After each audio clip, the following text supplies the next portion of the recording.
जनपद उधम सिंह नगर में खटीमा के सीमांत गांव मेलाघाट से सैया बंधा बगोलिया बलुआ खैरानी खेलड़िया झाऊ परसा आदि के सैकड़ों ग्रामीणों ने 22 पुल शारदा नहर में लिया सांकेतिक रूप से जल समाधि। आपको बता दें कि खटीमा विधानसभा से मुख्यमंत्री पुष्कर सिंह धामी की हार पर दुख व्यक्त करते हुए और उनकी हार का खुद को जिम्मेदार मानते हुए सांकेतिक रूप से जल समाधि के लिए प्रस्तावित कर 3 मई को खटीमा प्रशासन को अवगत करा दिया था कि 3 मई को कार्यक्रम को अंजाम दिया जाएगा। इसी क्रम में आज उक्त ग्रामों के सैकड़ों की संख्या में ग्रामीणों ने लगभग 2 घंटे 22 पुल शारदा नहर के जल में खड़ा होकर प्रायश्चित किया तथा मुख्यमंत्री के कुशल नेतृत्व पर आस्था, आशा, विश्वास और श्रद्धा व्यक्त की। इस दौरान खटीमा एसडीएम रविंद्र बिष्ट, नायब तहसीलदार शुभांगिनी, सीओ भूपेंद्र सिंह भंडारी, झनकैया थानाध्यक्ष दिनेश फरतियाल सहित पूरा प्रशासन और जल पुलिस के कर्मी भी मुस्तैद रहे ताकि सुरक्षा और शांति व्यवस्था बनी रहे। इसी दौरान मुख्यमंत्री धामी ने दूरभाष के माध्यम से मौके पर ग्रामीणों को संबोधित किया तथा उनकी समस्याओं को सुनकर व भावनाओं को समझकर रुके हुए सभी विकास कार्यों को सुचारू करने तथा समस्याओं के समाधान का आश्वासन दिया।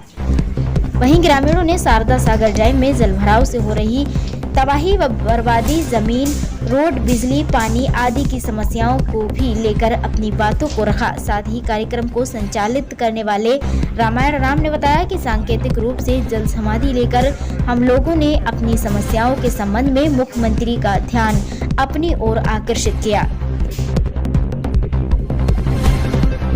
हुई और उन्होंने आश्वासन दिया कि चुनाव में कुछ भी हो गया उसकी हमें परवाह नहीं है। जैसे हम पहले आपकी समस्याओं का ख्याल रखते थे और समाधान करने के लिए तैयार रहते थे, वैसे आने वाले समय में भी हम आपकी समस्याओं का निराकरण करेंगे और बहुत जल्द जैसे ही समय मिलता है हम आपके बीच आएंगे और आपकी समस्याओं का प्रायश्चित को लेकर हाँ, प्रायश्चित हम लोगों ने किया कि जो उनकी हार हो गई उसके लिए हम प्रायश्चित करते हैं, क्योंकि हम तो पहले से ही चाहते थे कि हमारे मुख्यमंत्री श्री पुष्कर सिंह धामी जी ही बने, लेकिन दुर्भाग्यवश यहाँ से हार गए। लेकिन सौभाग्य है कि पुनः मुख्यमंत्री बन गए, लेकिन हमारे बीच से वो हार गए, इसका हमें बड़ा दुख था। इसलिए हमने आज प्रायश्चित किया जल समाधि लेकर।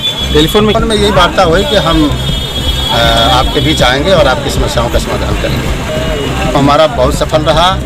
हम जितना उम्मीद किए थे लोगों का, उससे भी ज़्यादा लोग बढ़ चढ़ के यहाँ हिस्सा लिए और घंटों पानी में खड़े होकर के जल समाधि के कार्यक्रम को सफल बनाया।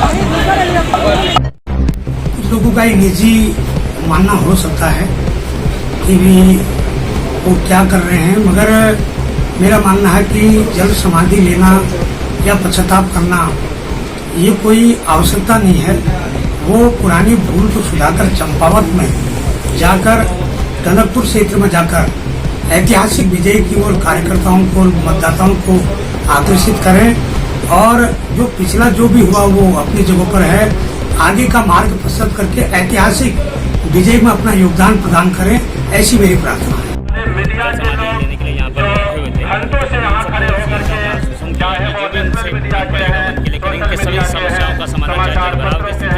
जमीन का मामला हो,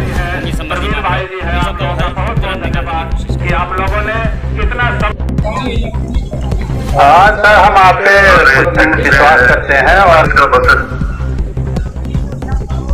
खटीमा के अंदर हमारा स्टेडियम जो स्टेट हाईवे नया बनाया है, वो स्टेट हाईवे का काम भी जल्दी शुरू होगा। उसको भी भारत सरकार ने दिया है। तो वो शारदा नदी पर जो है 2 जगह पर, जो हमारा झनकैया में और वहाँ आसपास तो बनने हैं जहाँ मेला लगता है, छठ पूजा के बहुत सारे स्थल है, उन स्थलों का भी हमने दिया हुआ है, वो भी बनेंगे। तो इसलिए मैं आप सबको आश्वस्त करता हूँ जो जमीनों के मामले इन मामलों का हल निकालने के लिए हम लोग प्रयास करेंगे। और केवल हर काम देखिए चुनाव के समय में बहुत बड़ी बड़ी बातें होती हैं, मैं जानता हूँ, कोई बात नहीं, लोग थोड़ा उसमें आ भी जाते हैं, उसमें कोई किसी की गलती नहीं है। लेकिन अब जो परिणाम आया है वो हमारे सामने है। लेकिन उसके बावजूद परिणाम जो भी हो, हम क्षेत्र को आगे बढ़ाने के लिए आप सबके साथ हैं। मैं जल्दी आऊंगा क्योंकि मुझे आज बताया गया कि इतनी बड़ी संख्या में आप लोग आए हैं, मेरी माताएं आई हैं, बहनें आई हैं, आए हैं, तो बच्चे आए। मैं सबका हृदय से सबको मैं धन्यवाद करता हूँ और आप सब लोग अपना जो है ये जो कार्यक्रम है इसको जो है सामूहिक रूप से जो आप लोग कर रहे हैं, इसको जो है एक बार अपनी बैठक करके इस बैठक को जो है ना यहीं पर इसको समाप्त कर दीजिए। मेरी तरफ से आप सभी का धन्यवाद और मैं आपको आश्वस्त करता हूँ कि हर क्षेत्र के लिए हर संभव जो भी प्रयास होगा हम करें।